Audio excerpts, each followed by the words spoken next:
Greetings everyone, welcome to my Sonic the Hedgehog issue 92 review. Yes, after a long detour, we're finally back on the road to the Iron Dominion arc. This issue to me is when the Dork Age really started to gain momentum. Before we get started, let's recap. Eggman had the mystical Sword of Acorns and used it to restore Uncle Chuck and Mudski's free will, though the two robots kept the Enslavement Act. The sword itself was stolen by the spider ninja Uma Arachnus and delivered to this big guy named Kodos. Meanwhile, Rotor returns and he and Mina Mongoose went back to Knothole, while Sonic witnessed two spaceships land and seeing figures emerging from it.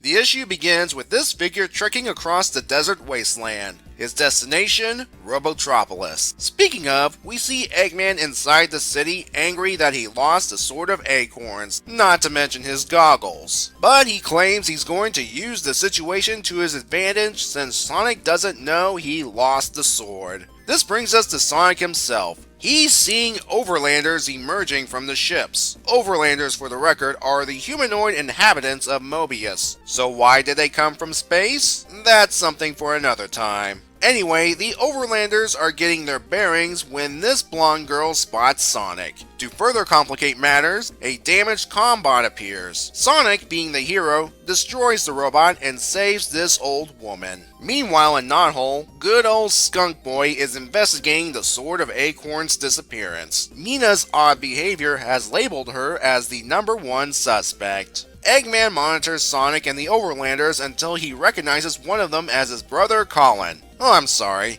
Robotnik's brother Colin, because Eggman has to remind us that he's from another universe and has dealt with his Colin in the most clunky exposition I have seen in a while. Regardless, he's going to deal with the Overlanders by making them his robotic slaves. How original. But first, he's going to gain their trust by offering them sanctuary. Before Sonic can convince the Overlanders otherwise, that figure from the beginning arrives. Good old golly, what's happened to your face, Con? Did you run into a number of walls on your way here?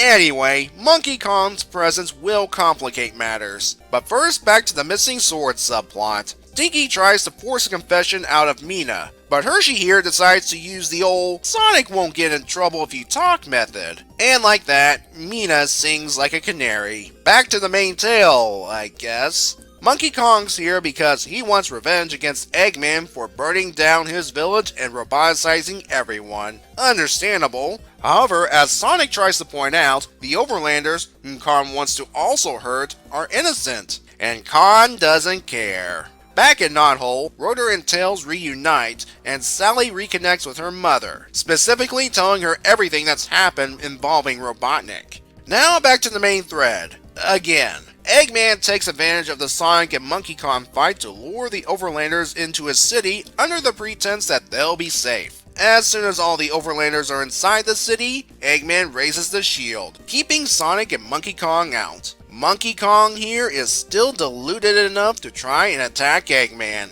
and the story ends with this shot of Sonic yelling Kong's name. Yeah.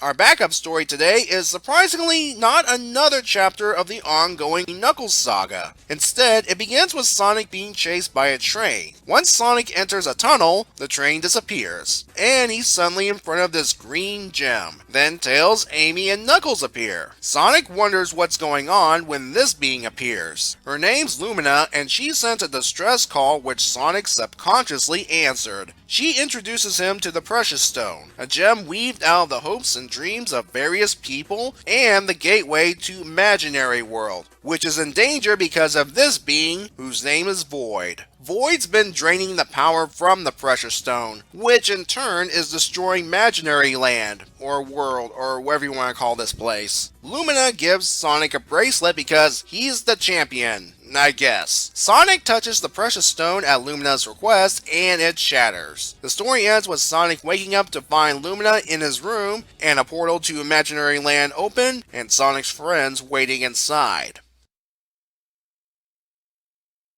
The backup story is obviously a tie-in to the game Sonic Shuffle, essentially Sega's answer to Mario Party. Funny enough, Hudson Soft, the company that helped develop the first 8 Mario Party games, also worked on Sonic Shuffle. Anyway, this tie-in story does an okay job mentioning things that are in the game, such as the precious stone being made from people's dreams. Sonic accidentally shattering the gem in the dream could be a nod to Void shattering the precious stone in the game. The train chasing Sonic is a possible reference to Riot Train, the 4th board in the game, and made from the dream for those that love adventure, which fits Sonic perfectly. Lumina sorta makes note of that in the comic. Wow, all of these game references. Who wrote this story?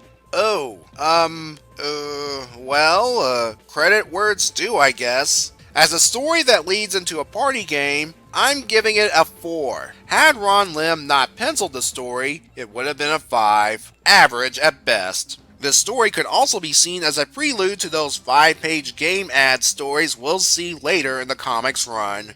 On that bracelet thing that Sonic receives, as far as I know, I don't think it appeared in the game. Okay, the main story. As I said in my issue 87 review, Carl Bollers wrote this story instead of Frank Strom, who previously wrote and penciled all Monkey Kong related stories. In fact, we never see Frank's work in the book again. Anyway, there's no doubt that Carl is influenced by the film Star Trek II: The Wrath of Khan. I mean, this story shares a title with that film. What I think he's also going for is the idea that someone named Khan is out for revenge. Khan in the movie was after Kirk, and Khan the monkey wanted Eggman. Here's the thing, this Khan wanted revenge against Eggman, but it's one monkey against a city full of robots and whatever weaponry Eggman has available. And all he did was scare the already jumpy Overlanders into Eggman City. I'll get more into that in a sec. The ending confused me. It looked like Monkey Kong was still going on the offensive even though Eggman raised the shield. But I read somewhere that Monkey Kong just left.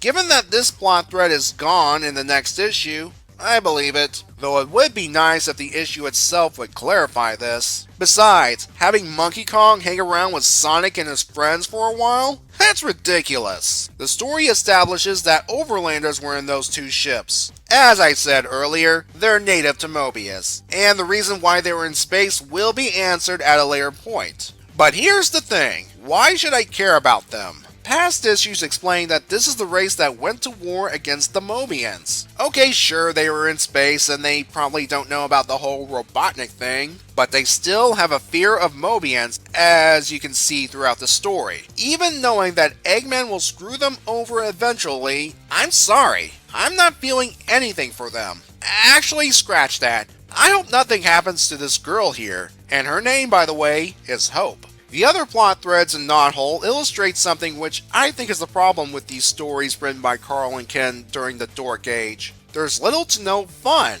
Sure, drama is okay, and there are people who enjoy it, but Sonic to me must have fun on some level, and I cannot find it here. And this will make reviewing issues made around this time even harder. But I will prevail in the end. The art. Oh geez, the art is everywhere. It was done by Michael Higgins, and I've read somewhere that he's been known to copy other artists. And based on what I've seen, I believe it. Could he be the true identity to the infamous Many Hands? This story gets a 3. Reading and writing a review for this one feels like dragging a half a dozen cinder blocks across my driveway. On the bright side, it means I'll never have to touch it again. In the next issue, Sonic will have to face the music for that whole taking the Sword of Acorns thing. But for those following the road to the Iron Dominion, our next stop will take us all the way to issue 198, when our heroes launch an invasion against Eggman. Until then, have a good day and be safe.